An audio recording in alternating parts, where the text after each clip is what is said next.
our next interview, I'm honored and pleased to introduce you to Nancy Stone, who is the president of our National Dance Foundation Board. Many of you probably know her as the former owner of Art Stone, the Competitor Costumes, and Dance Olympus Conventions. So let's get right to it and go chat with Nancy. Well, welcome, Miss Nancy Stone. And just for everyone to know that you are our NDF board president, which we're very honored to have you. And you're also the former owner of Art Stone, the Competitor, and Dance Olympus Convention. Myself being a lover many years of the Dance Olympus Convention, and everyone I know in the dance field has loved the Art Stone costume. So we are more than pleased to have you with us. So welcome. Thank you very much, Kathy. My husband and I retired in 2010 after selling our companies, Art Stone Theatrical Competitor, Dance Olympus, and Statler Records. We were a team in work and in life for over 50 years. That's amazing. And you're known as a team.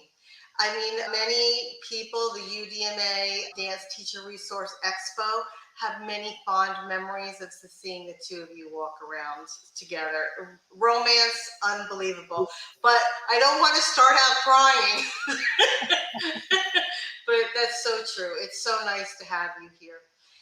Starting out briefly, if you were going to say, what would be your favorite or your biggest accomplishment that you would like to talk about? Well, first of all, working in the dance field was the biggest accomplishment, and marrying Arthur was a big accomplishment too, because we got to work together with so many different people, and he opened up my life to be a bigger and better dancer than I was, and to enjoy our work so much. I love it. I love it. Now, many years into it, being in UDMA years ago was the creator, the founder, and the supporter of, at the time, it was just called National Dance Week. Why were you so passionate about creating National Dance Week? Well, actually, I got involved with National Dance Week, over 25 years ago, but it started in 1981 when a group of dance organizations got together and decided that they wanted to have a grassroots effort to make dance more prevalent all over America. So that really, I didn't get involved until 25 or so years ago, but it started many more years than that. And it's interesting because so much has changed. A lot of those founders, their companies are no longer with us, which we all sadly miss That is very so much. true.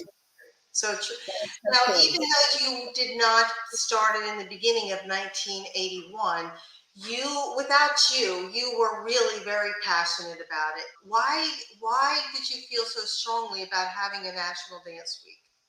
First of all, Patty Goulding, who was the national director before you, did a great job. And she called me one night at a UDMA thing and said, I would like Marianne Prinky is retiring as national spokesperson.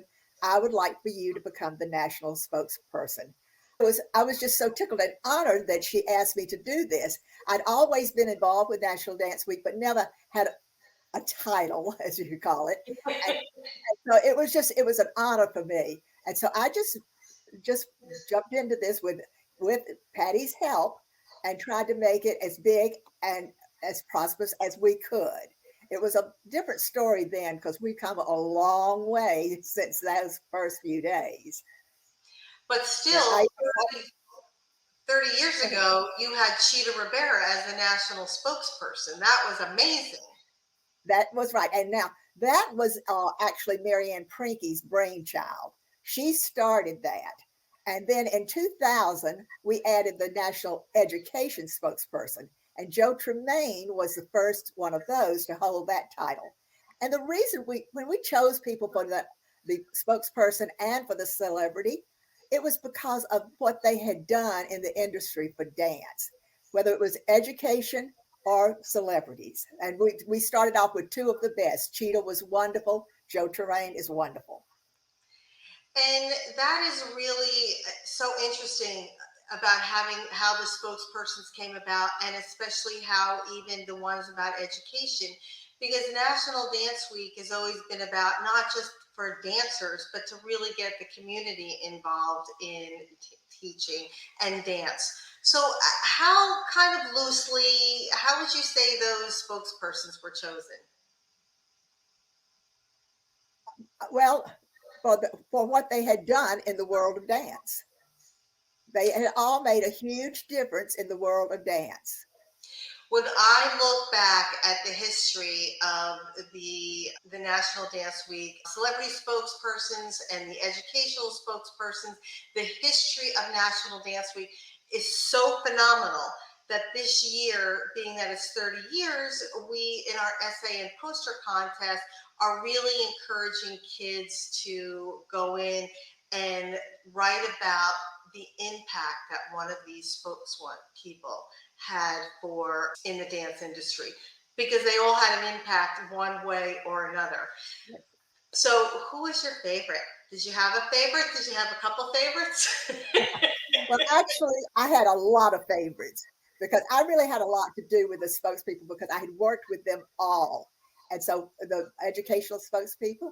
And so when I got to choose them, it was people that I had worked with over and over again.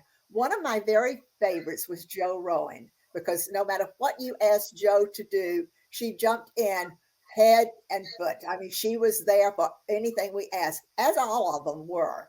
So we really we lucked out. But if you look at the list, we had amazing people or as the celebrities and also as the educational. It was an amazing list.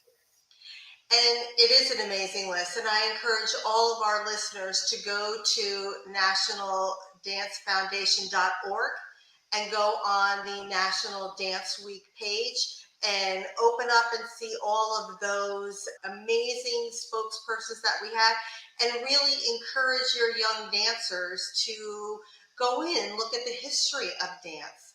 Because, Nancy, why do you think it's so important to educate young dancers about the history that they have, the rich history that dance has, not only just National Dance Week?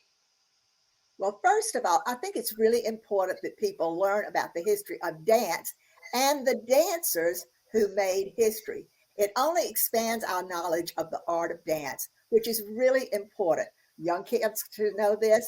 Older kids like me should know this and really be interested in this because the more we know about the history of dance, the better we are at showing what our art is. And it really just, everybody is longing to be a part of something. And when you're a part of something that has such a rich, positive history, nothing beats it. That's Um, right.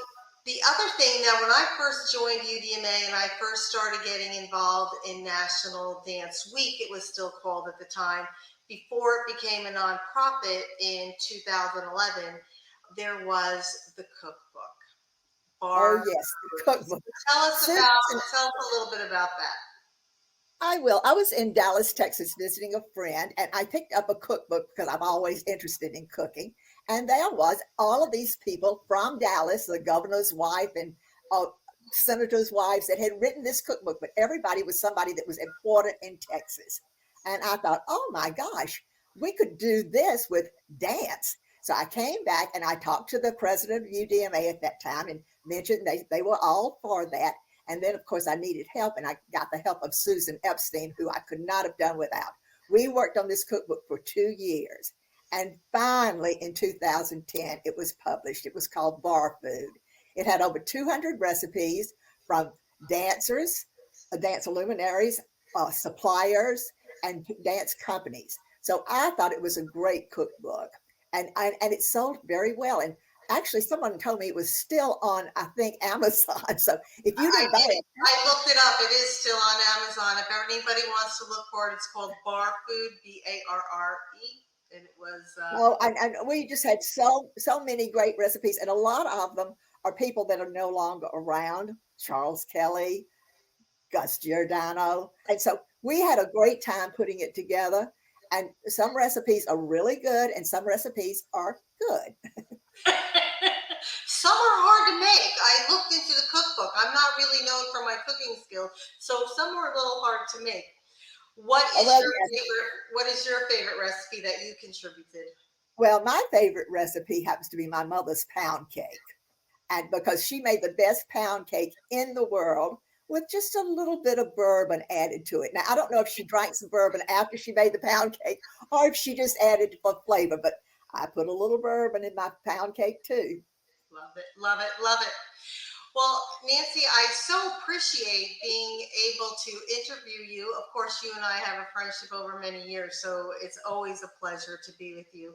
But before we go, do you have any Thank final you. So thoughts? I want to give you a pat on your back because you are the one that made us become a 501c3 nonprofit organization. And once we did that, then we formed our first board of directors because we'd only had people that just volunteered. And volunteers are great. And we had a great bunch of volunteers because they really did work. But when we got a board of directors, everything changed. So, in my opinion, National Dance Foundation is bigger and better than ever. And I think that we are going to do wonderful things for the dance community. And I'm so happy to be a part of this.